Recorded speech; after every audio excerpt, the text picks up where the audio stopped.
Polynesia in the hot seat, where we highlight powerful stories from across the Pacific that inspires, uplift, and remind us of the strengths in our roots. I'm your host, Leaso Filoeli, coming to you live from Katy, Texas. And Talo Falava, I'm Lina Famoina, joining in from the beautiful state of Hawaii. In our culture, in all things that we do, we first give praise, honor, and glory to God. We thank God for this opportunity and pray that He blesses everyone tuning in to Pulse of Polynesia. May we be protected and guided and strive to love and forgive as our Lord has done for us all. Leaso and I would not be complete or successful without the assistance of our team, Eileen Tumalu and Fufu Petelo, who have been monitoring Facebook and YouTube. We'd also like to thank everyone for tuning in to share our trials and triumphs together as an Ainga. Please take this opportunity to ask those burning questions that you'd like to know, but also please remember to keep it respectful. I'm reading those comments via text messages and screenshots, so I'll be multitasking, looking on and off the screen, but I'm definitely paying attention. Tonight, we're honored to welcome a true son of Samoa, a community pillar, and a man who's not just building football players, but shaping young lives. He is a proud Leone High School alumni and the current head football coach of the mighty Leone Lions. A husband, father, mentor, and leader, Coach Duke Elisaia wears many hats, and tonight he's stepping into the hot seat. He's going to share the story behind the jersey, the playbook, and the passion. So grab your snacks, settle in, and join us for an unforgettable night with Coach Duke Elisaia, live and unfiltered. Welcome, Duke. What's up? What's up? Thank you. Thank you. I was you're too kind. You're too kind with those words. It's good to be on here again. For anybody watching, man, who doesn't know me, my name is Duke Elisaia. I'm from the village of Leone. I graduated from Leone High School, class of 1997. Um, like I said, I'm the head football coach. I do also coach the youth league for the AYF Packers. I'm involved with the JPS with the youth leagues there, and I'm just a husband to Pele, Pele Natetse, Chun Elisea, and my beautiful daughter Sienna Ioane. Um, Other than that, man, I'm looking forward to this. Hey, thank you guys for having me on. I'm honored. It's a blessing to be on this podcast with you guys, especially with familiar faces. It's just a blessing to be on here and conversate and talk about what's going on here and catching up at the same time with you guys. So, like you guys said, uh, all praise and glory goes to God. God works in mysterious ways. Um, just trying to enjoy, like I said on my post on my birthday, is just right now I'm a head coach, a father, a husband, and just trying to enjoy every breath that I'm blessed with. So, thank you guys for having me on. So, Well, we're so happy that you were able to have the time to get into the hot seat because I know you just been so busy these past couple of weeks and months. So, before we get into it, why don't you take us back to the day after graduation? Where did that lead you? Where did you start? Because I know you weren't in Samoa too long after that. So tell us about that. no, first of all, to answer your question, where did it not lead me? So, I'm gonna be honest, man. I was my mom. I was that kid, I was that son that kind of gave our mom a hard time. So my mom was all like, I left a week. So we graduated. You know how it goes. Every high school has the day of the week of graduation, right? Like Leone will be on Monday, Tafuna will be on Tuesday. They still do that till now. But our year, our graduation was on a Monday. My mom had me out by the next Monday. She was like, "Man, you ain't staying here no longer than a week," you know. And then yeah, so after that week, I left. I went to. I was planning on going to Snow College from there, but things didn't work out that way. I ended up going to Iowa straight out of high school to live with my brother Doug, and he had just graduated from Iowa Wesleyan. He was just starting out his family. So I went out there. I worked. I went out. I worked, and then I was out there for like I think till December of that year, and then I went to school, Snow College, and Mhm. yeah, like I said, I went to college. That's when they were having. I don't know if any schools still do it now, but it was quarters back then Mhm. instead of semesters. You know, man, that was it. One quarter, and like I said, I took a break in '98, and I'm still on break right now. So yeah, Tell so tell me about that. I'll, We've yeah, talked go ahead. about it. We talked about it before about you taking a break, right? What was it that caused you? I know that we all make Mhm. these decisions when we're in college because everything's new to us as we jump into a new environment. What was it for you during that time, your first semester? It was crazy. I like my wife laughs all the time when I talk to her about it. Like, um, so I go there. I didn't know what to expect. Um, Obviously, I went there because of football, and then my friends were there. Honestly, so my brother Doug, he wanted me to go. He wanted me to go somewhere else, but me being because my brother and them left and they graduated from Samoa and they were gone for a while, and I just wanted to be with my friends again. You know, um, now that what I know now, I should have just listened to him. But as we go through our whole part of life where we think we know what we want. Anyways, I went there and um in class, like the first day, like how you could just get up and leave, right? Yeah. Yeah. In college. And dude, that was such a culture shock for me. Like, in my head, I'm, like, man, why they muffle fuck walk on Mickey? It's just getting up and leaving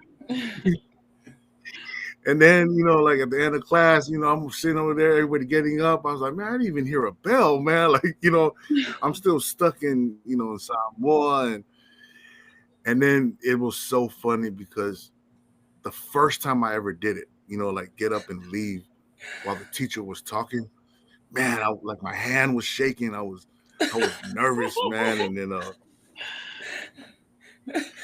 not knowing I got up and walked out, and then like, why they care, man? I for y'all, well, the rest, and then it was over after that. And I was like, man, this is easy, man. I could just leave whenever I want, man.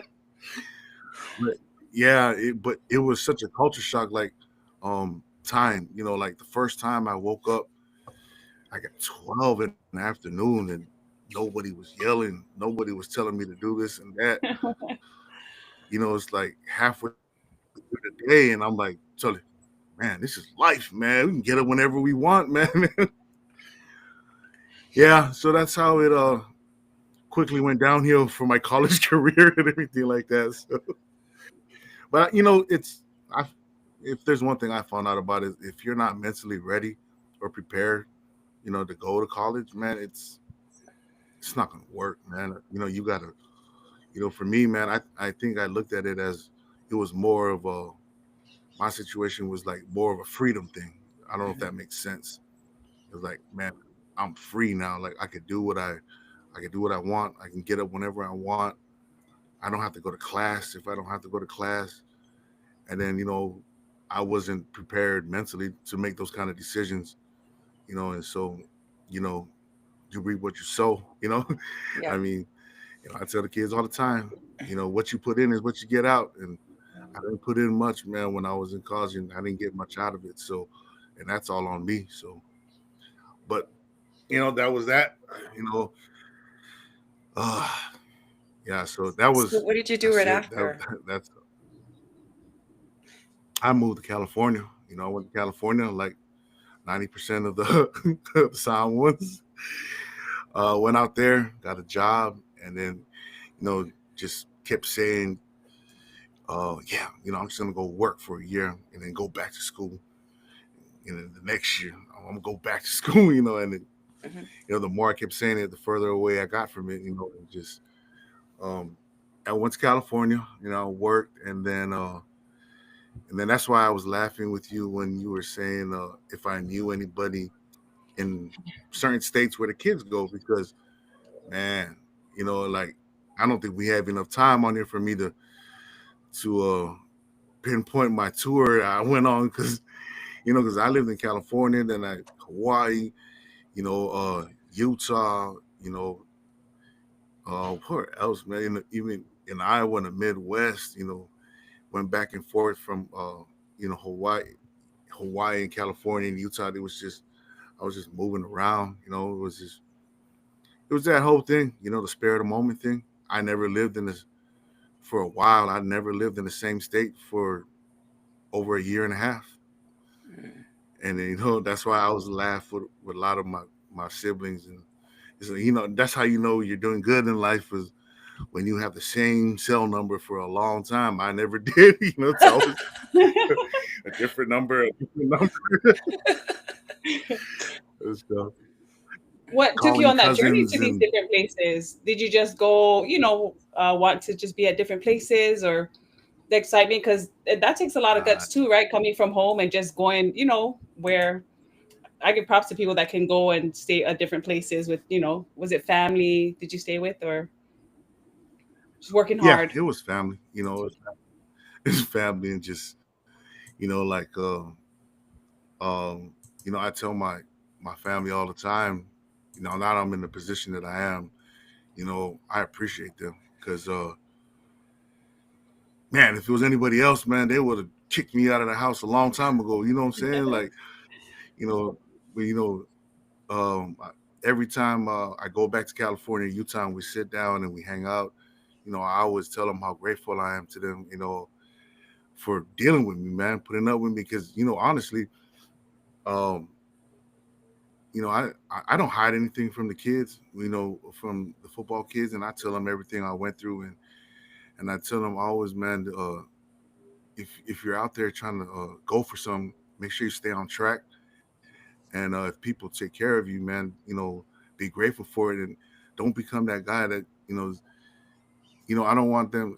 Honestly, man, when I think about it, I think that I was like, oh, my cousin's gonna be like, hey, man, this dude, man, he's from Samoa, and see him in a while, man. I'm glad he's out here.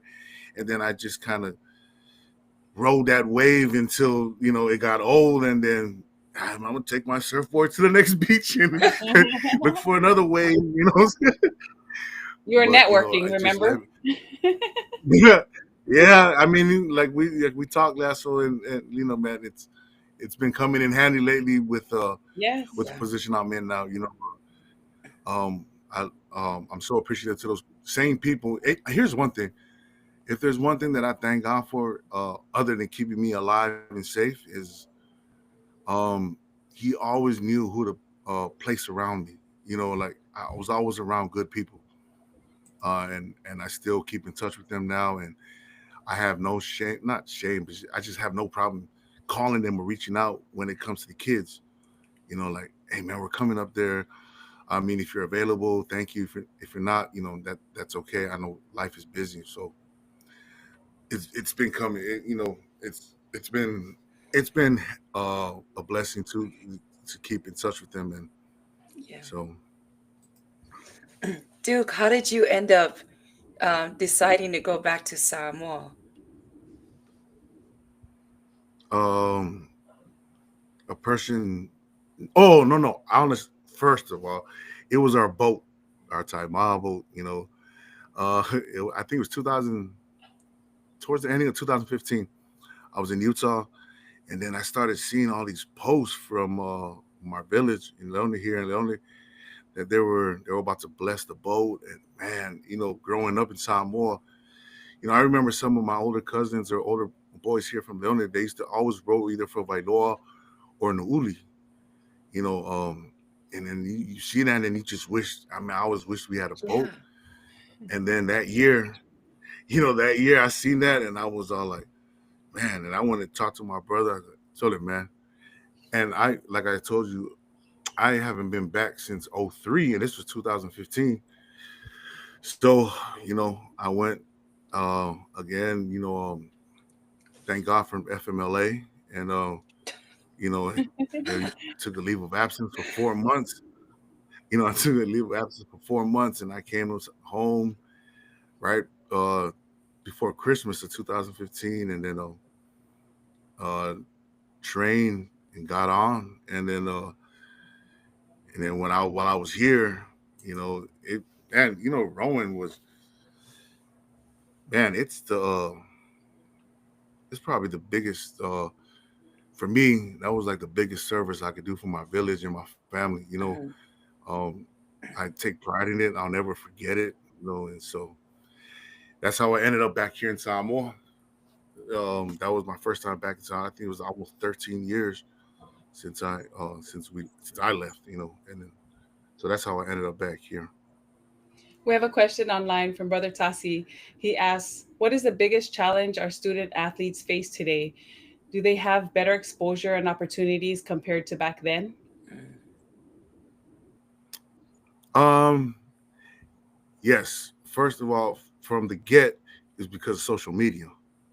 And I always tell the kids all the time, you guys have, like, we had to go get VHS videotapes, or we could only watch the game. Like for example, NFL, you only watch the NFL on Sundays. You only, it was lucky if they even played college games back then on TV. Yeah.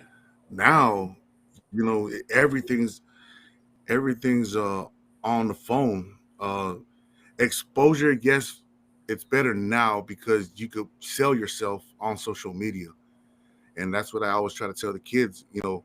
But one of the problems about a lot of the kids now is they will watch the highlights and skip the whole work process that these athletes went through. And within that journey of working, they'll find all these things to better their craft. And then it's been a song I've been singing to these kids, and as long as I'm a coach, I'm gonna keep on singing it until they realize it's better now. But yes, that's uh that part of the question about exposure. It is better now. It's way better now than how because we had to do our own highlight tapes. We had to um but the biggest struggle for the student athletes as far with sports is them realizing that you got to work. You really got to work for what you want. It doesn't just come. Like, you can't just say, like, I want to go to college. Like, I want to go to college to play ball. I want to go to college to play volleyball. And then you got to realize that, man, there's a big workload that comes with it. And it doesn't. It's not just you get up and then go. So I say that's the biggest struggle for our student athletes. When you So moved back home, can you share the story about when football went from becoming your passion to your calling? so first of all, just to add on that story about when I came for the boat, that's when I met, uh, not met, but I started talking with my wife, and that's what made me want to come back. And then we'll get into that after. But when I came, I remember it was so when we were in Utah, we would always alumni and those guys would come up. Okela when he was coaching here, and we would always get together. We supported the football program. Um, as time went on, when it was bad here and there, I ain't gonna lie, I was one of those guys um, that would that would downplay our football program. Man, what are they doing? Okay, get it out football, got cool, stuff like that. And I'll never forget, it was my brother Doug, man. They came down for my wedding, and we were hanging out one night, and I was just gone, after a few drinks here and there, just talking trash about our football program. And mind you, I have not stepped foot on the football field. You know, um, my brother Jerome, our brother Jerome, rest in peace. Rest in But peace. he would always tell me, yeah, he would always tell me, come coach, come coach, come coach. And, I was like, yeah, yeah, yeah, yeah, yeah, yeah. Then we got busy with the wedding prep and everything. But, that night I was talking all this trash, and my brother Doug was all like, because he's a coach at the University of Utah. And my man cut me off, and he was all like, Tilly, man, you could either keep talking about the problem or go be part of the solution, man. it's so easy to talk from the outside. And I ain't gonna lie, man, that made me feel so small when he said that, man. Like, man, like I never talked about, trash about the football program after that. And then I started going, and I went, and it was one of the biggest rude awakenings of my life, man. Because I used to talk to Jerome about it, like, yeah, man, because we play football, whatever. Then you think it's easy, like, okay. Then my first day, man, like, honestly, my first day or even that first week, I didn't think I wanted to do it after that because it was so different. Knowing football and playing football, and I think goes for every sport. Then trying to teach it to kids is a whole different story. It's just, you know, um, football kind of comes last in it. You know what I'm saying? Like, if the kid has to trust you, the kid has to be comfortable with you. Then you got to know the kid, and stuff like that. There's so much in the process that goes into coaching, but that's just one kid because every kid learns different. Yep. You know what I'm saying? And I'll tell you right now, what you know, Jerome had to struggle with coaches, but one thing that I'll never forget, and I love that I got from him, is that he taught me how to fall in love with those kids, man. So, um, so it went from coaching, and then that's how it became the calling. Like I said, I look forward going there. I look forward to being with the kids. Like just seeing what bringing out the best in them. I don't care if it's football. Mhm. You know what I'm saying? So Duke, I know what, we talked about during our test Friday night about challenges with kids with there's different kids and different ways of dealing with them. What was tell me about a time where you dealt with an athlete that was very stubborn and it was hard to get through this athlete. And then on top of that, you had to deal with the parents. How did you deal with that? And how has it helped you to shape you to a different um, um, coach and a different mentor? so there was a kid. It was Jerome's last year coaching. He was close to Jerome. He was one of Jerome's players. I mean, Jerome's players that he brought up, and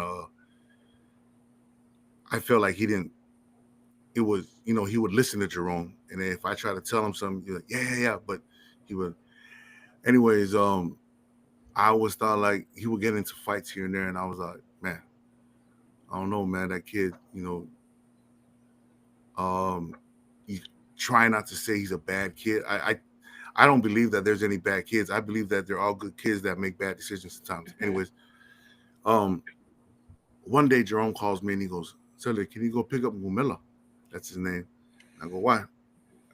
And I was telling Jerome, he don't listen to me, man. He goes, Sully, he needs to go to his court case. So um, I pick him up from Papaya. He jumps in the car and he's crying the whole way to the courthouse. And I'm like, damn, man, I've never been in this situation before. You know, at that time, I was like, man, what the hell, man?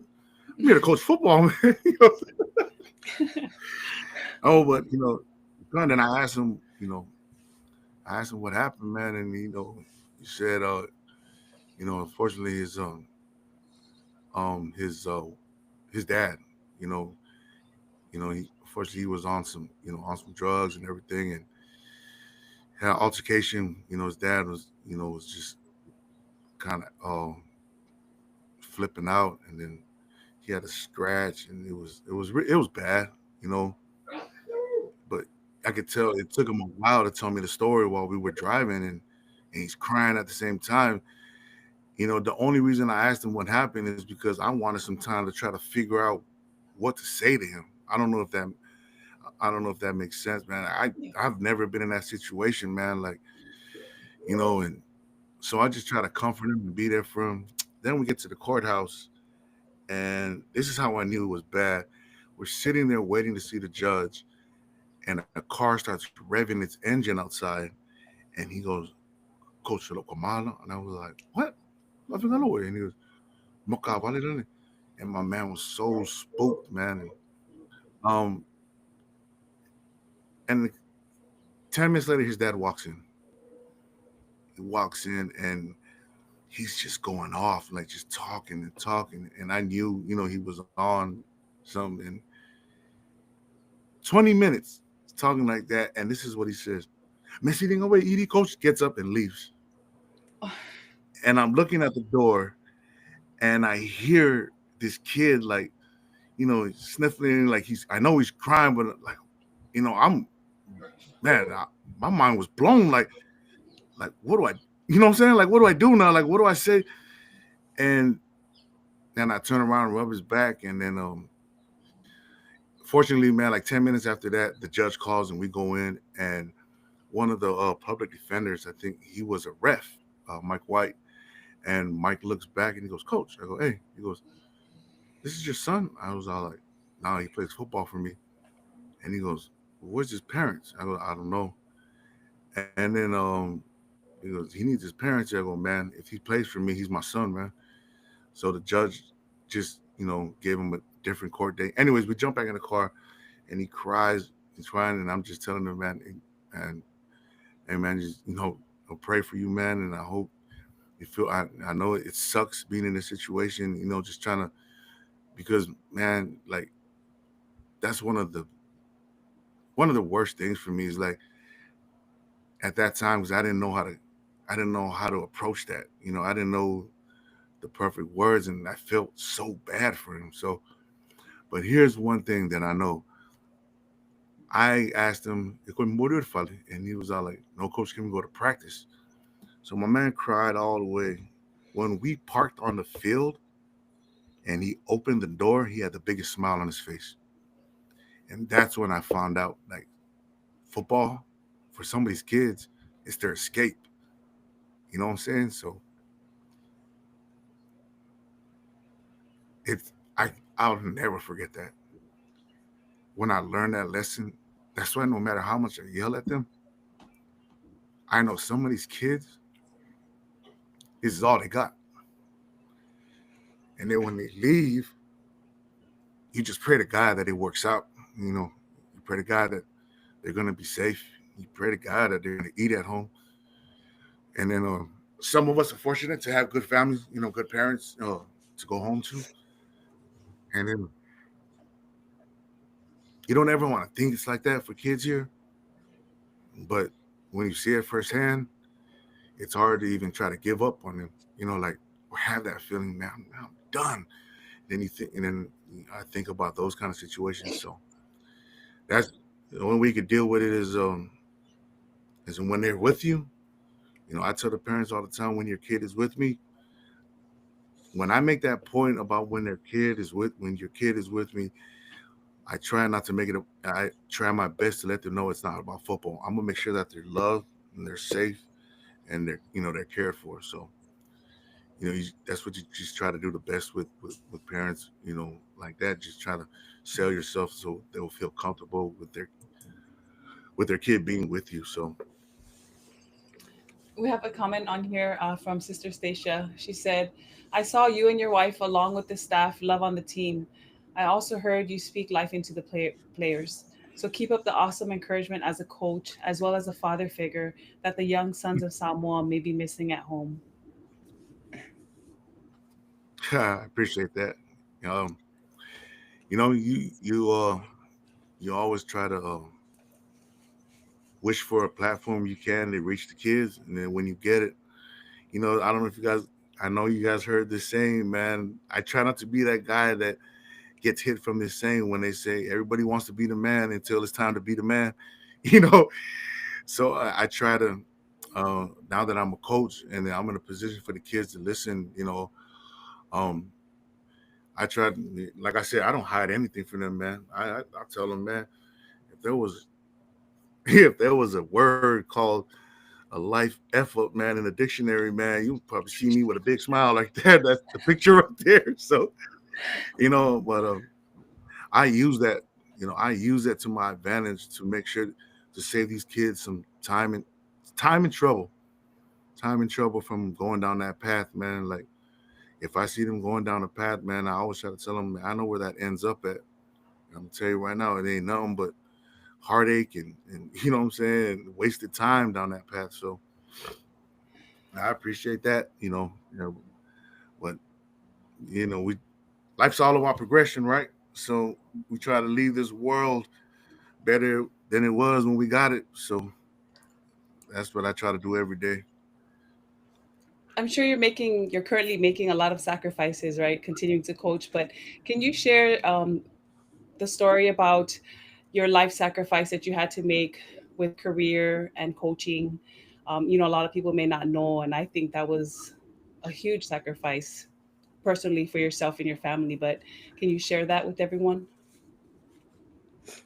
With sacrifices, that's what I got to give all appreciation and flowers and kudos to my wife and my daughter. I approached my wife about. So here's the thing: I was working for ASPA, and that's Fatulu, right? Hmm. Remember Fatulu? So she was my boss. So what Oh, I would do when I was, yeah, she was my boss. So I was coaching, and then what I would do when I'm on call, I would have the ASPA phone at practice, and then people will, people will you don't want to call, mess with "Playbook, her. Oh yeah, man, man, I love Fatulu, man. Like, so anyways, customers will call or the call center will call. They will call, dude, what better way, wherever. Yeah, okay, okay. And then I try to cover the thing, but I wouldn't go on the trouble call until after practice is done and after I drop the kids off. And I used to take so much heat, like get there and I found, well, never makafakali. So if anybody out there that's watching this and you were one of them, man, I'm sorry, man, but like you know. So, anyways, it got to the point where I knew that this is going to take up a lot of my time, especially during. So I approached my wife and we talked about it, and she was okay with it. And then I approached my supervisor. This is the time Fatulu was gone. She was in Washington, and then I talked to my supervisor. Um, Kind of gave me that ultimatum, either to choose between my job and the kids, and I told him, man, I didn't come here to ask you to give me a choice. I just came here to let you know what I'm gonna do. Because with me, um, if this is my calling from God, and then my wife is good with it, man, anybody else, man, it don't matter to me what you Right? think, man. I'm just here to give you the courtesy that I'm talking to you. You know what I'm saying? I'm here to give you the courtesy, as a supervisor and employee. But you know, my real boss is at home, man. You know what I'm saying? So, so, but Yes, and yeah, thank you it's for her for saying football. so. Okay, we have a couple comments online. So Tasi says, "Are we disadvantaged in any specific area where you believe even in the slightest improvement would elevate our team, facility, weights, equipment, etc.? You've done a great job in putting Leone back on top and have done so close to winning it all. Without revealing too much, is there anything we alumni can help out?" Good question. Um, so here's the thing. As far as the program, being in a disadvantage, for our program compared to others, no. Um, Everybody likes to talk about that Tafuna's getting more support than we are. I mean, that may be true, but we have the people. Um, so the weight when I took over the weight room, it had the same looked like the same racks in the weight room for over 10 years. So we kind of cleaned everything out and we fundraised and we got newer equipment in there that uh, the whole weight room looks different than when I first took over. Um, as far as equipment and all that stuff, here's the thing. There was one time I talked to one of the old coaches from back in the day. Like I'm gonna try my best not to name names now, but and he told me that the difference between then and now is that every year, um, every school had a budget from the DOE, and I'm not gonna say the amount, but every year it was for all the sports. You know what I'm saying? I don't know if that makes sense, but it was for all the sports. For every year, there was a certain amount that was given to every school for the sports, which kind of makes sense now because, I always tell my coaches because there are a lot of all of them are younger than me that I don't remember fundraising like this when we were in high school. We had the same. Maybe it was because we had the same uniform. We took care of it, but now we're fundraising every year and like twice a year, and it's crazy to me, man. Because like it, it, man, if I'm wrong, I'm wrong. Like first, let me say this before anybody says anything. For the record, my opinions are just my opinions, and I don't speak for everybody. Just to clear that up. So my my thing is I don't remember that. I don't remember us fundraising twice a year and getting new uniforms every 3 or 2 years. It so I don't know. Like I don't know if it's the funding. So I asked that coach, "Is it different now?" And he goes, "No, it's the same. We just don't know where that money's at." And that's it kind of it. You get caught sometimes in between. Okay, I'm gonna make some noise, or am I gonna make some noise and then take the time away from the kids while they're waiting Yeah. for things to keep going? You know, so I choose to make noise a little slower than I do keeping things moving for the kids. Yeah. So We have a comment on here from Kavika. Hey, coach, we up here in Vegas for the Polynesian Combine. Saw Oscar's boy out here. Would love to see more of our boys out here. Let me know. Well, to sponsor, to pay for kids registration. Can check to see if our alumni can chip in to get more of our kids exposure. Love and blessings to you guys. yeah, that's I know you guys remember Oscar. So that's his son. Last year, our kid, David Pritchard, he's actually Ben Pritchard and Setawa Yando's son. He got invited last year, and then Oscar Jr., we'll call him OJ. He's the one that got invited this year. Um, his comment kind of falls into question what Arlington was asking about what the alumni can do. Um, First of all, that's my fault because I'm not really good on asking for stuff. You know what I'm saying? So um, I would love to. Like that's why I thank God for you guys podcast. This kind of platform because it kind of opens that door and then breaks the ice on that. So it'll be cool to talk with some of the alumni and then trying to go over that kind of stuff. What the alumni could do, off island alumni, because the alumni on island they do an awesome job with getting involved with the school and Good. um, what's that, staying around with the school stuff, and then even the sports. They'll feed and all stuff like. They're always they're always here and there at the games. So, but yeah, I would love for us to sit sometime with some of the alumni off island and then just talk about what we can do to better some things over here with the program. So Duke, I know that with all the sacrifice that you're putting into with coaching the boys, right?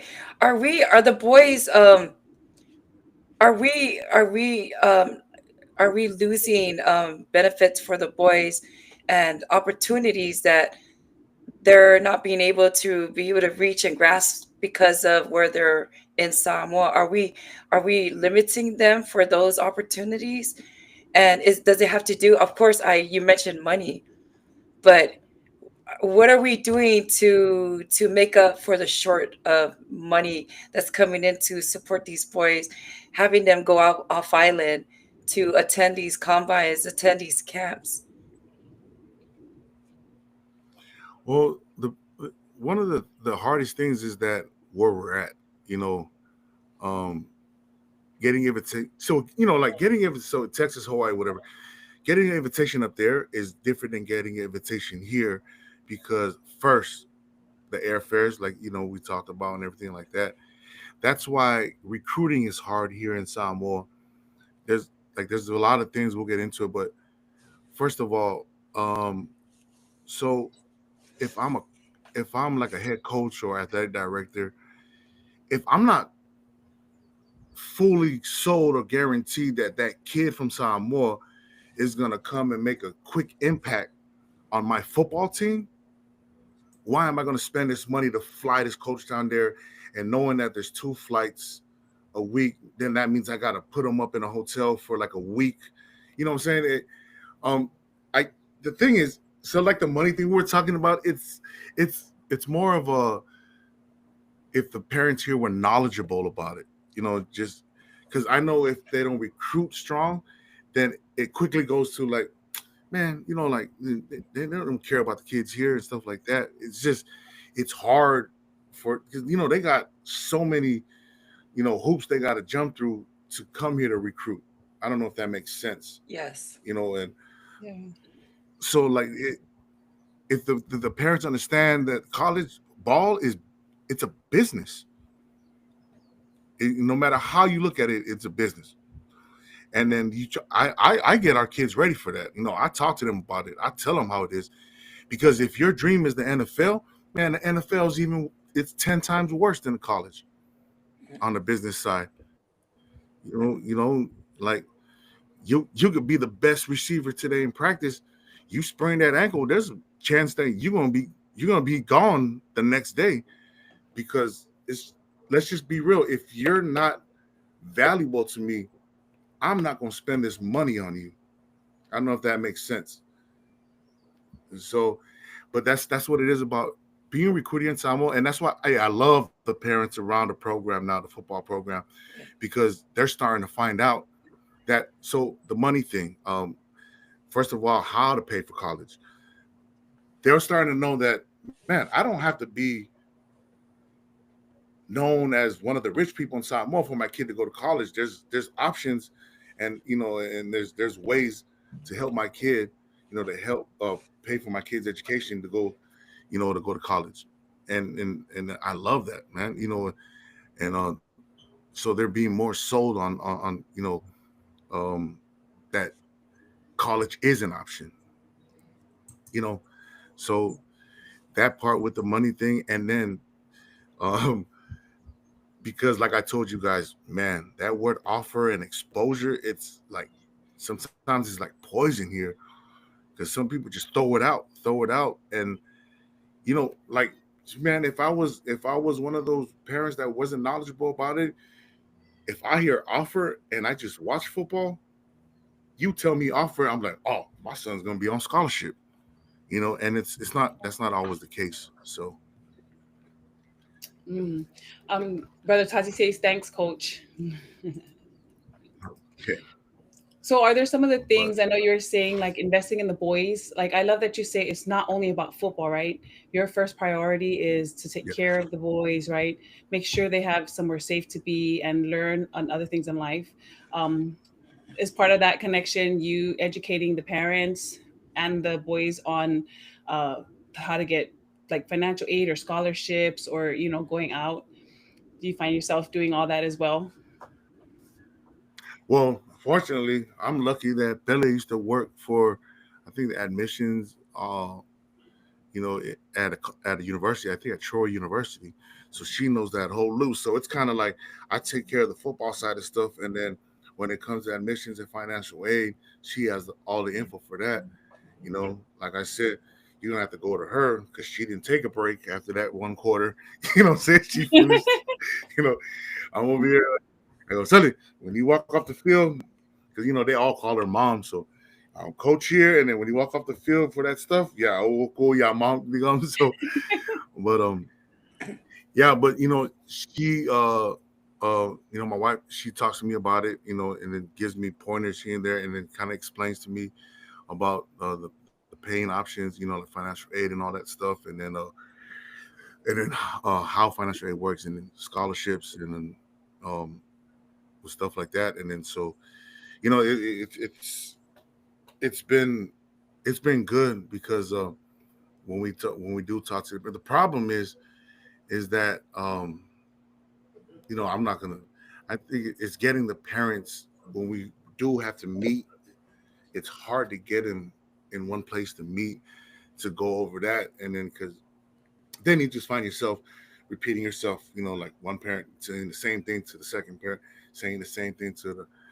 But the kids have been uh so the 14 that are going to get signed this year, you know, they're already all on their admissions. I've been telling them to get with the advisors to get their transcripts, all that stuff, and then they've been pretty good. They've been on it, you know, and then asking their parents to get help them with their financial aid stuff. So I try to tell them, man, just knock it out now, so you don't have to worry about it, you know, when it gets close, when time gets close to graduation and all that stuff, because then you're gonna be having senior week and all that fun stuff, and then and then oh man, now I'm not gonna go, you know.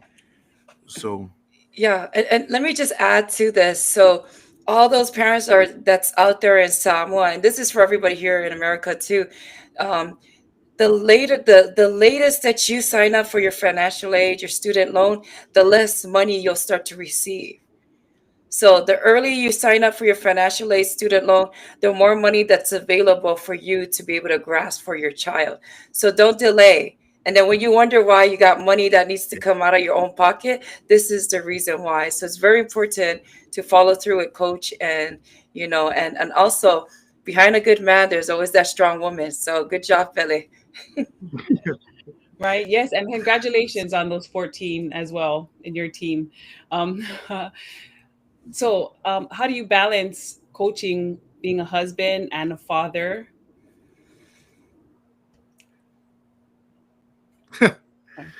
that's something we talk about all the time. You know, I ain't gonna lie.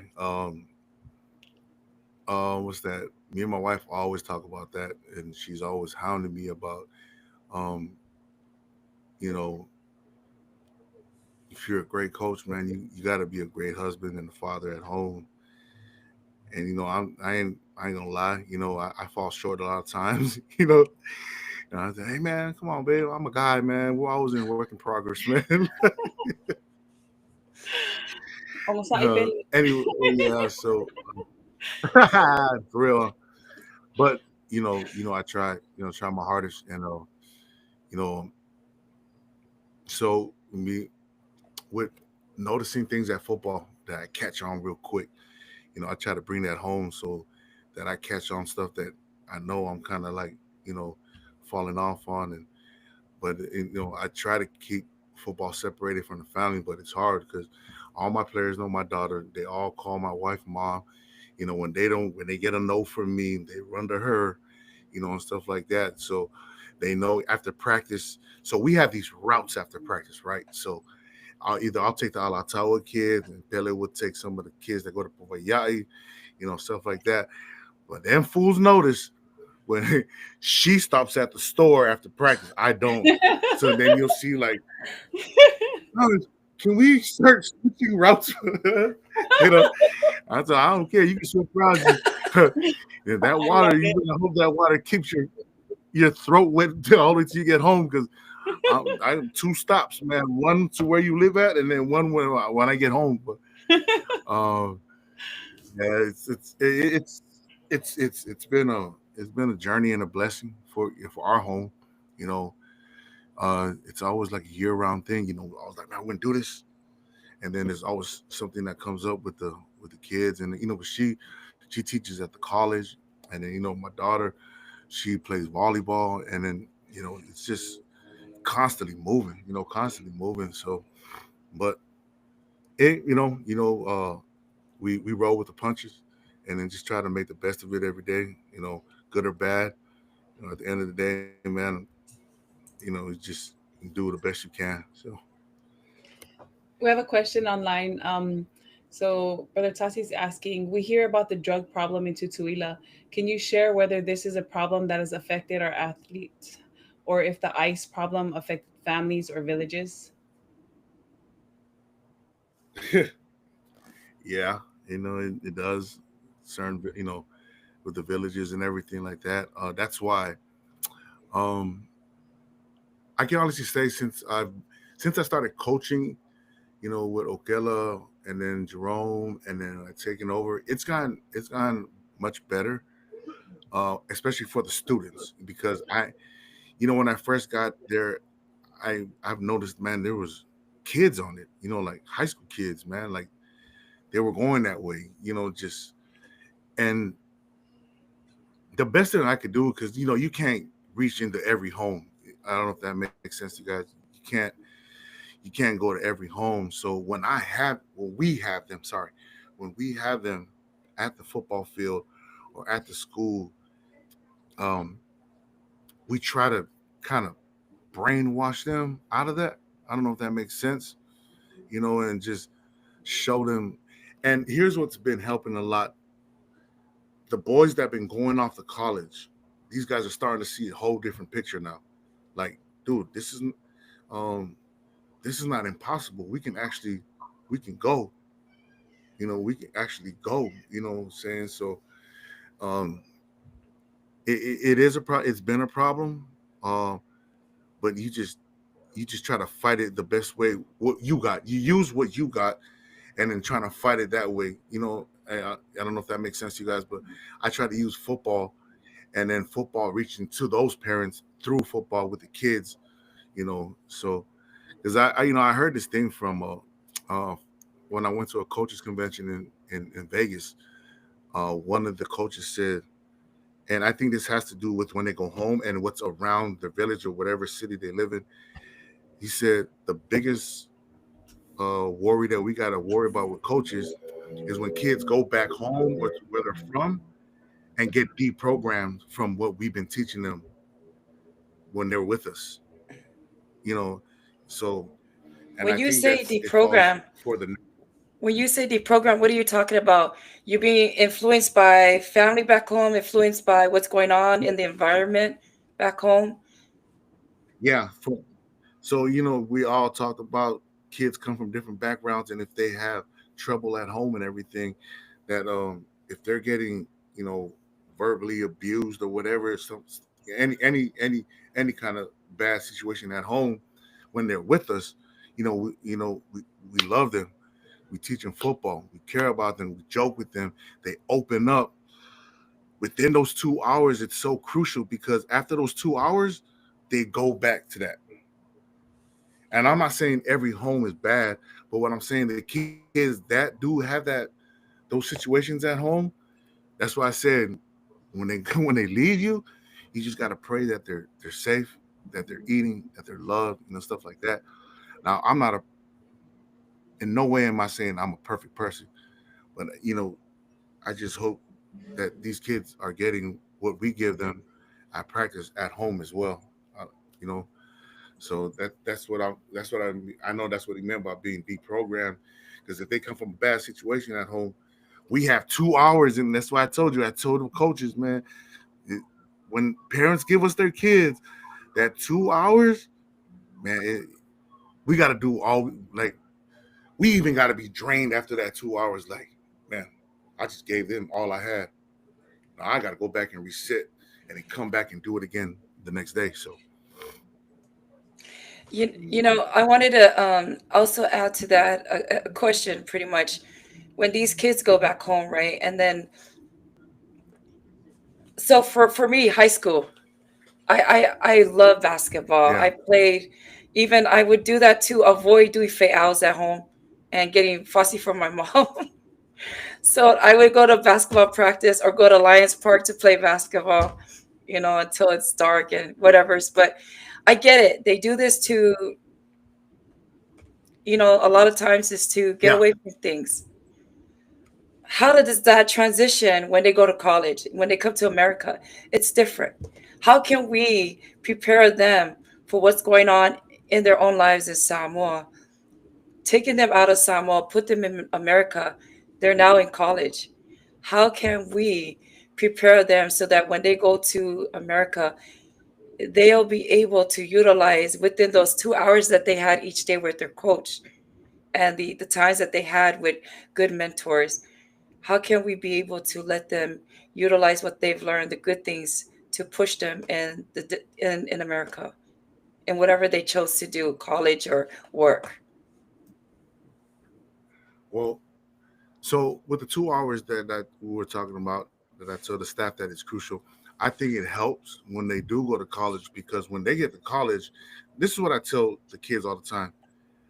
If so I don't tell them this part. If football is here to escape and they're going to go to college, remember, those recruiters, let's just be real about it. They didn't come here because you're going to be an astronaut, or you know what I'm saying, or the next, person to invent some. Their interest sparked from football.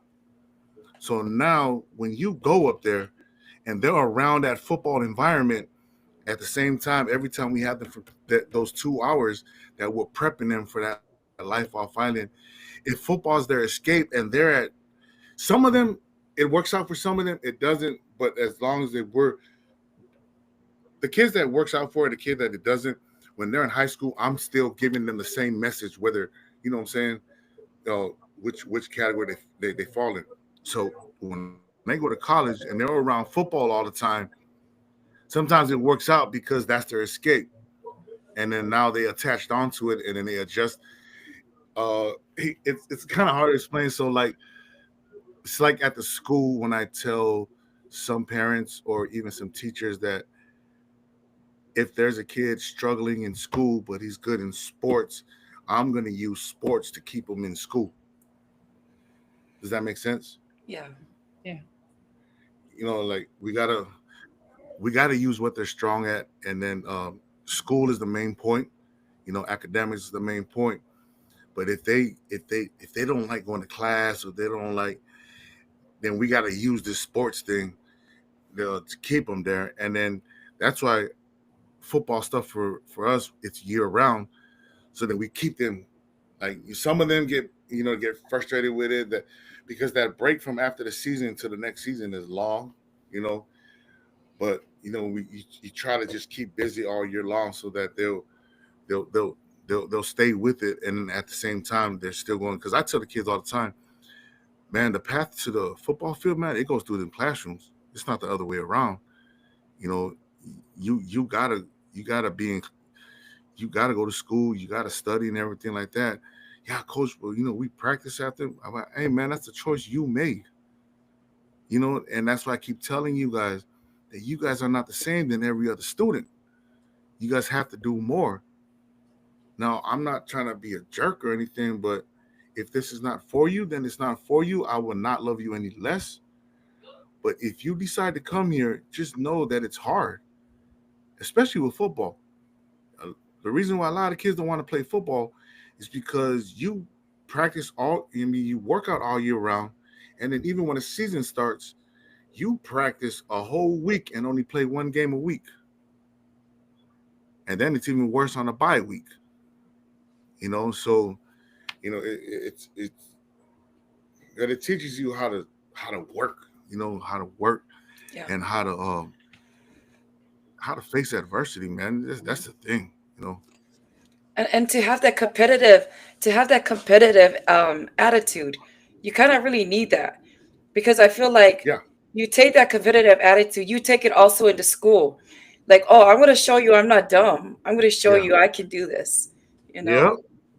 And Yeah. that's an attitude Yep. that these boys will be able to go far with that, and plus put God first, because that's the one thing that's going to help you stay on the right track. Because trust me, I was just like you when I first went to college. Culture shock, ula vale, learned my lesson.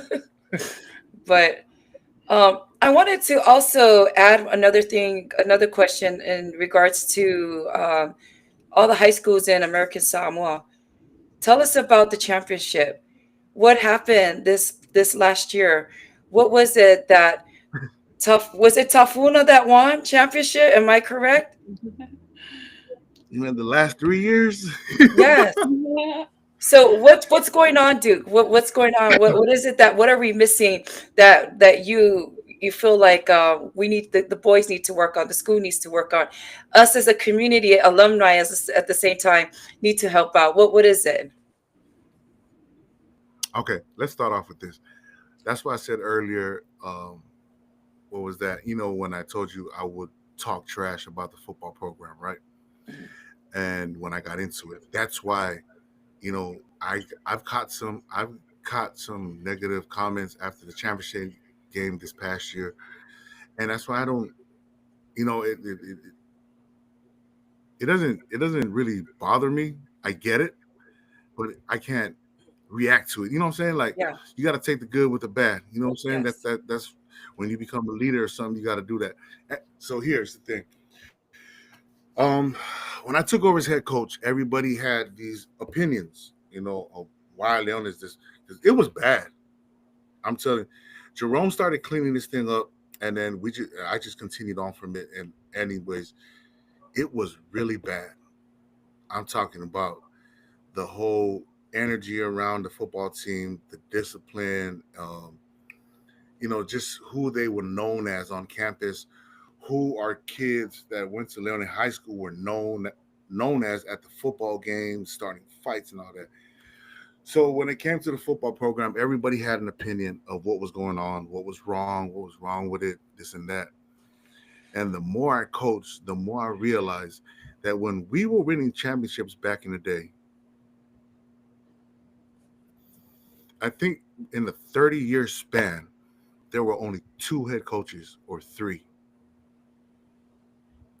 Ever since, like, I think after 2002 or whatever, it has been 2 3 years different head coach, 2 years different head coach, 2 3 years different head coach. So when Pooch started winning all those championships at Funakua, and then Kevin here at Tafuna, and then I try to tell people it's consistency, it's the culture. You know, Yes. you build a culture. It's the consistency you build within it. You know what I'm saying? So you can't be about oranges on Monday, and then Tuesday we about apples, and then be about oranges again, and then pears. It confuses the kids. But here's my thing: the culture. They built a culture because it's like with us when we were in school. It was so consistent that when we were in elementary, we knew what high school we wanted to go to. Yes. We knew what we were getting into. You know what I'm saying? Like we knew what man, I'm gonna go be a winner at Leone. And I don't care what sport I play or what school competition it is. We were just we were just taught from elementary when the high school was doing it that no, we're gonna go crush it and we're gonna beat everybody. That was it. You know, and when I was watching football when I was young, my brother Doug and them, I get it now because honestly, I think they won most of half of their games before the game even started. The way they came off the bus, the way they walked together, the way that you can have you can have forest fires going on the side of them. They didn't care. They were just deadlocked focused. All they thought about was, nah, we're here on a business trip. We're here to smash you guys, and then we're gonna go back home. And that's what it was about. Now we're trying to build this culture. Now I ain't gonna lie, a lot of it falls. Like I said, I'll take the falls any day of the week. It'll if you want to blame me, blame me.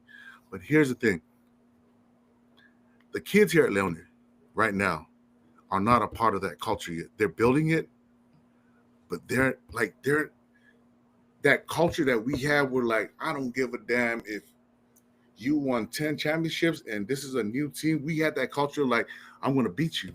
Yes. We were That's how competitive we were. You know what Yeah. I'm saying? And even if we lost, it was like we won. We didn't dwell on it. You know, and I'm gonna tell you right now, our team, they know how to lose, but they do not know how to win. And when I say that, because when they win, it's not huge to them where they build off of it and even get better. Does that make sense? Yeah. But when we lose, they could shake it off so quick. And that's why I say that. Okay. Like we went to the championship game 3 years in a row, and we've lost to the same team 3 years in a row. The first year, so the first year I took over, we made it to the playoffs for the first time in like 5 years. Um, we lost in the playoffs, and I didn't come out of my room for like 4 days. You know what I'm saying? Like I was, I felt that was a bad loss for me. Like I feel like I let so many people down and stuff like that. You put so much on your shoulders, and the next year we went to the championship game, and then we lost. But I was like, man, we're building something here. We're building. But I tell the kids all the time now, man, we've been to that game 3 times or 3 times now. Like, what are you gonna do to win it? Because I'm telling you, man, like a lot of times when we get to that game, a lot of our kids, um, it feels like the stage is too big for them, and they sometimes I feel like they feel like they don't belong there. I was like, nah, man, you worked for it, and that's what I try to say. You worked hard to get here. You know what I'm saying? Like you deserve to be here. You deserve to be a champion. But that's something like I can't. We as coaches can't change for you unless you change and realize it. Now, am I putting all the blame on the kids? No, I'm not, man. But we're building a culture, and unless the kids realize that, this culture will be solidified. And I can't, and I'm here to get to that part where our culture is, we have a standard. A lot of people might not think that, but man, Leone High School has a standard. And once Good. these kids realize that what you represent, is huge, and then you'll start acting and walking and playing and talking like it. So Great job. Great job. Because, like you said, when you guys knew who you were going to play for when you got to high school. You guys knew who you were going to, drive with. And yeah, so, you establishing this for them, right? I'm positive you'll get them to that point where when they show up, they're going to show up with the attitude is, I'm going to take it because it's mine. Go Lions. Brother Tati says, thank you, coach, so, for all that you do. We are blessed to have you mentorship, which extends beyond coaching, sending our love to you and your family. thank you. Look, So, the Duke, thing is, man, is okay, go ahead. I have to ask. Your brother, he plays for the University of Utah. How has his influence helped you to Coaching. be the coach? Yes. He coaches for the University of Utah. So, how does How that is what? influence your coaching? I think that's what she said. Yes. Yes. How does your brother's experience coaching the University of Utah, how does his experience help you in your challenges and your mentorship with the boys? So I've never told my brother this. So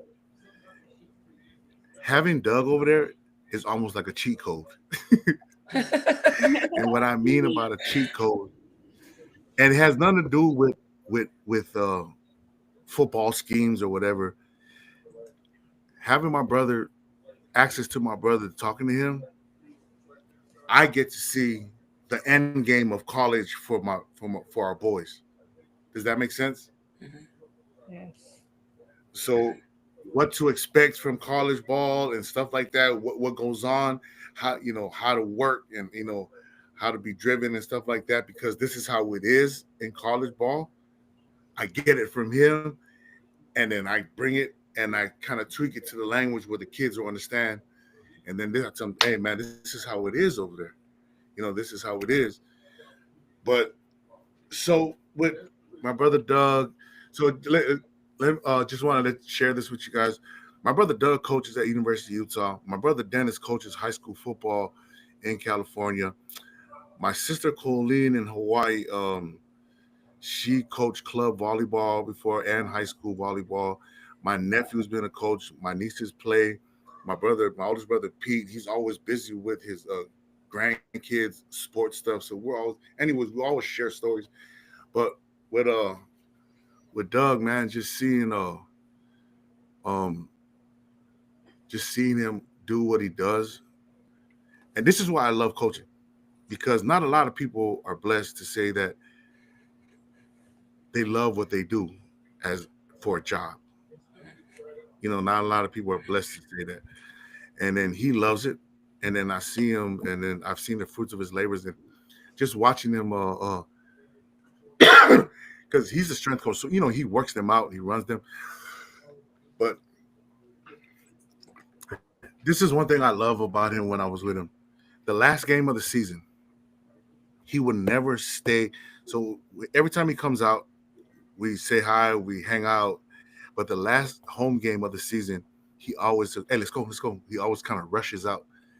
And it wasn't until after like 3 years I asked him, "Tell me, why do you always do that, man?" He goes, "What? I've noticed the last home game, you always do that." And my brother said, "Man, because I don't want to say goodbye to the parents, the ones their kids are leaving, because he's been with them for 4 years." And, I get it. You know what I'm saying? That's why there's certain moments of coaching with these kids and the parents. Like the hardest part of my job is saying goodbye to the seniors every year. Seeing them from an eighth grader and then being with them, and then they're graduating, and it's hard to say goodbye to them. But I try to I talk to them and present myself in a way where they're going to look at me and have faith that what we've been through and what we worked on and what we built to where they're heading, it's going to work out. So, but his influence has been huge on me, and what he does, he's done it for 20 plus years.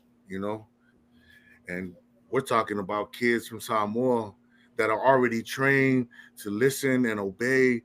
My brother's been dealing with grown adults, man, different egos, different races, different walks of life. I could just imagine that there's some days that if I'm talking about, man, there's some days I want to choke this kid out, man. I can just imagine how he feels, with those grown adults, like, but, I admire him. He's been like that since I was a kid. He's always been self-disciplined. So, but his impact on me has been huge. So, Duke, how many siblings do you have in total? there's six of us. I got my oldest brother Pete. He's in the Bay Area. Then there's my sister Colleen. She's in Hawaii. She lives in Ever Beach. Then there's Doug in Utah. Dennis, he's in Ceres, Turlock, Spide Modesto in California. Me, and then uh, the baby of the family, Daryl. He passed away in 2007. So there's six of us. What got you guys to be inspired to be coaches? Well, we know you. How did that all start with everybody Yeah. else? For me, I could be wrong with my brother Doug and my brother Dennis. I just think they love being close to the game. And we talk about this all the time when we're together. Is about what the game has done for us, and the doors it's opened to people we met through football, and just helping, helping kids or helping anybody, you know. And my wife always says this, man, but I was whatever, man. But I think it sparks from our mom. She was yeah. My mom was always at the football games. She cooked breakfast for Leone High School from freaking I think '88 all the way to '97, man. Wow. And the yeah, and she had, the strong PTA back then with Uncle Gene and all those guys. The Reed family. There was the support was so strong back then. Anyways, she was always there for the kids. She loved working with the youth, and then I think that's what rubs off with us. Like, we talk about, me and my brothers and my sister, we get together. We talk about dealing with parents, the players, the players, academics. Man, he doesn't go to class and all that stuff. So, but I think I think it's just what we were raised on. Like my mom, she lived a selfless life, and I think we love living that kind of life too. So Earlier, you said you gave your all, right? Like how you're saying you could have modeled it from your mom and your siblings. That you give it your all when you do your coaching and with everyone, even up to missing them when they're about to leave, right? So, what are some of the things that you yeah, and your wife and your daughter like to do to reset and enjoy and, to refresh yourself? How you were saying sometimes when you give your all at the end of the day, right, you have to go back home and reset. What are some of the things you guys like to do? travel. Nice. So we started. This is going to be the third year, but we started this annual trip in the summers where we bring kids up and go to camps where we attend camps, and then it's usually within a month, and then when the kids either they come back home, or some of them go enjoy the rest of the summer before we start summer ball. So right after that month, usually the month of July is when we get to. That's our resetting point. We usually go travel and visit family, or sometimes spend a day or two in Vegas, and just we try to put football to the side real quick so we can reset as a family. And I think sometimes we don't do a good job at it because we're still talking about, well, now we got to do this, we got to do that, but just I think that time was just us three, whether it's a day or two or three, it helps, and that's if it for me, if it was up to me, my wife could say different, but for me, like, to reset, man, I just got to be with them, and that's why I love coming home to them. Uh, that resets me every day to go back and get back on the ground with the kids every day. And um, I love it that at the end of the day, every day, I'm coming home to my wife and my daughter. So, you know, but that's what we do to reset. Travel. My wife gambles in Vegas. She loves Vegas. I don't know how to gamble, so she gambles and I go eat, man. Like, I'm over there, like, I'm on YouTube, like, what is, man, look at these fries, dude. Like, So I wanted to go back to the kids that are in college right now. Do you stay in touch yeah, with your boys? yeah, them fools. So I got uh we got a kid at Wake Forest. We got um I think 4 or 5 at New Mexico Military Institute. Shout out to Coach Kurt Tofasau. He's a Sun One alumni. He's been huge in recruiting our kids, but he is at New Mexico Highland now, and he just signed 6 of our kids. Wow. Shout out to George Heather. He's a coach at Allen Hancock, which our kids been going to for the past 3-4 years. We got kids there, and then we got um, Grady Marreco, which is Linfield and Grace Tulafono's son. He's at the University of Utah. Then we have a kid, Alex Faivai. He just signed with Utah State, and then his older brother, Anthony Faivai, he's playing at North Alabama. Um, yeah, so we every now and then, they'll call me. So this is what it is with my boys. I know something serious when they message me, "Hey, coach, are you free to talk?" And the first thing in my head is like, I hate to think like this, but in front, man. But so we always, here and there. Uh, oh, and we have a kid. He he actually graduated the year before I started playing. He's actually at BYU, Ray Polo. So, um, yeah, I keep in touch with them. They're good kids, man.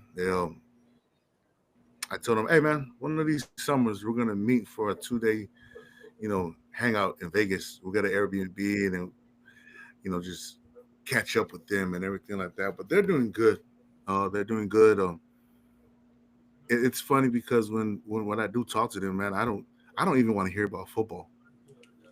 I just want to hear the way they talk and what they're talking about. What I'm saying? Like, how they're doing as adults, like Yes. being away from home and man, it's so crazy just listening to them, what they're talking about. Like, and in my head, I'm like, man, this dude, man, when he was like a sophomore, or freshman, just you're thinking about back in the day while they're talking to you as an adult, and it's a blessing to see that. It's real. It's awesome. So Okay. And as we conclude the time, I wanted to also say a disclaimer. I know you won't be able to mention everybody, right? But like we said, behind a great man is a great woman. Kudos to your wife and your daughter.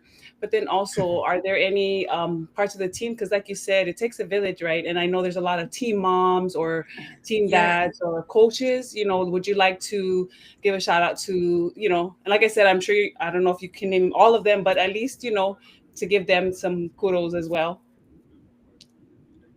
well, you know what? I couldn't have done this with a lot of people that so the coaches that I'm gonna shout out to like Elisara, Eli Solomonga, Kenny Tuilomo, Brandon Polau, Alakasi, um, Alakasi, who else coached with us? Carl Samoa, they've been a part of our staff.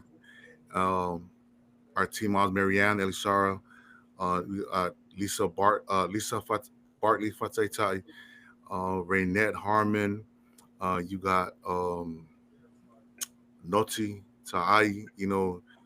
Them. They've all played a part of what we've been building here.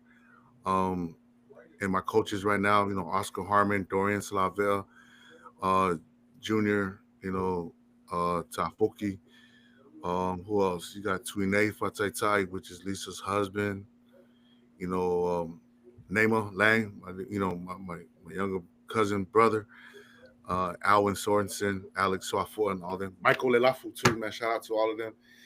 Even I want to give a shout out to if they're watching or not. The boys in Utah that help sponsor the kids and help take care of the kids when we're out there. Paso Liai, La Valle Sapin and Junior Yoane, my brother Cyrus, my man Cyrus.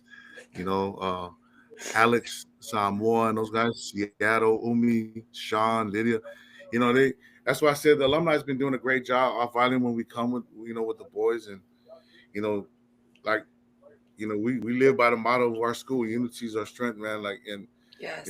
we work well in numbers, so um, there's a lot of people like my face might be on a lot of this stuff about the football program, but there's a lot of people that's involved behind it, man, and I can never go without saying thank you to all those people, man. So even all you guys that support from off island, it's huge.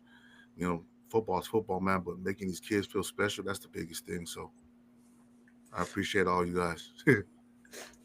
Thank you. Lena, is there anything you want to say? Because we're about to get close to the ending. Is there anything? No, I was just gonna ask if you want to say anything. Also, I mean, you mentioned it throughout the whole thing, but a special, specific, words of love and encouragement to your wife and your daughter. For they are also the ones that have to go through all of this and sharing you for the better cause and for the greater good, right? But sharing you with so many people that you guys can Yes. touch people's lives. Is there anything you'd like to say to them? Thank you guys for holding me down. Um, my wife and you know, I, I always hold this inside of me, man, about my daughter, and my biggest fear is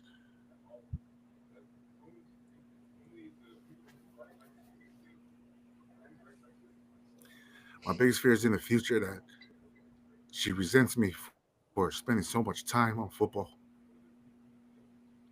But how she sees, yeah, I'm just trying to try to live a selfless life.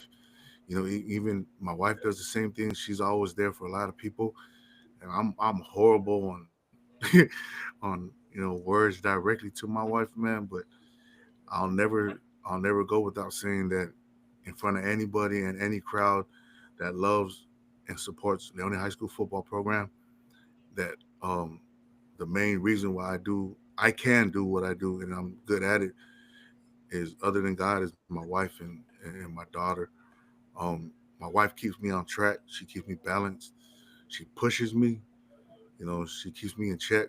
Because I need it. With the life that I lived before and everything like that. And then I love, I love her with all I got. And then my daughter, man, it's just I never have a bad day when I come home. You know what I'm saying? Just seeing her and then everything just, oh man, I'm good for the next day. So you know and I know she's in the front watching and so I love you, hon, and I love you too, Sienna, man. You guys are my heart, and yeah, and I'm glad you guys are on this journey with me. So I hope dinner's ready, man. Nah, Oh, heck no. Oh, well, thank you so much, and so, thank you. Yes, thank you so much to your wife and your daughter as well for sharing you with so many people and sharing with all of us. You guys are your sacrifice does not go unnoticed, and your love is will go beyond anything that we can say in words. Vi also says Malo Duke, but thank you, brother. Thank you so much, Duke, again, for being on the podcast, especially with a busy schedule. And to Billy and your daughter, thank you for, I know he's been shared with everybody else, on the team. And so we appreciate having him spend an hour and a half with us on the podcast. And also wanted to add for all of you who are here in America, if you know of any of our boys coming or girls coming in from Samoa, I know one thing for sure is that when it comes to spring break or Thanksgiving, it's hard for them to go back home. So, they're trying to scramble to find a place to stay with for those weeks to save money because it's not cheap to go back home for the break. So if you know anyone that's out there, a kid, reach out, talk to their parents, have them invite them over for Thanksgiving week, invite them over for spring break, see what it is that they need, reach out. And I believe, Duke, you're probably going to let us know at the alumni page if there's anything that we can do to help out. We have no problem in sending gift cards for Costco shopping, whatever, Coffee something less. simple, right? And if you can give well, more, please here's do. one more thing. Yeah. Sorry, I forgot to tell you guys. So we leave here on May 29th. We're gonna be in Texas from May 30th to June 9th. We'll be in Dallas area. We're doing camps at TCU and SMU, and then we'll be up in Utah. We leave on June 9th, and we're doing camps up there in Utah and the All Poly camp. So just to let you guys know. Wait, you're going to be in Nice. Texas May 29th? May 30th. We'll get there the night of May 30th, and we'll be there until June 9th. Okay, good. We're gonna be Okay. up in the Dallas. Yeah. So we're doing Yeah, SMU let's and start a TCU camps. GoFundMe, So please. Let's do that because that's what Vi was saying. No, no, we'll work out something. No, all right, we'll try to work out something so that when the boys are here in Texas, Go find me. they've got funds for them because it's not easy to be able to feed all the boys, especially they need to eat. They need to eat like a king. So, yeah. Oh, oh, Coach Duke, oh, where in Utah, please? Where in Utah will you guys be? We'll be in Salt Lake area. We're gonna do the All Poly camp, which is in I think it's in Draper, Sandy area, and then we're trying to do the University of Utah and University of Utah State camp. awesome. Well, if So there's no other questions, if anybody else, well, hold on. Ask him if he's going to BYU Provo. we'll try to work something out with with BYU too, because my brother knows, and I know some people over there too. But we'll try to set up. We try to get facility tours for the kids too at those Nice. schools. So we'll be around those areas. So for anybody out there that has more questions and want to get more information on their travel, which dude, please put it out there on your Facebook page. In that way everyone can keep track of where you Yeah. guys are going to be at for the summer and they can plan ahead of time. But Vice said she'll ask her brother. because What was I that? believe, yeah, Vi's brother works at BYU Provo. Is Vice that said she'll correct, ask her Vi? brother. Is he with the football team? Yeah, Peter. Yes. Yeah, she said she'll ask her brother. Yeah, yeah. Perfect. Okay. Yes. All right. With that said, well, thank you so much. We appreciate everybody being here, and those who are going to join later on and watching the video. Just want to say again, thank you to Duke, and thank you, Pele, and your daughter. Both of your daughter is she's such an Thank amazing you. girl to be able to deal with mom and dad's busy life schedule, and so much blessings for you all. Thank you, everybody. And with that said, to God be all the glory, and everyone have a good night. And we'll see you guys next Saturday. Again, thank you, Duke. Papu. Bye. Thank you.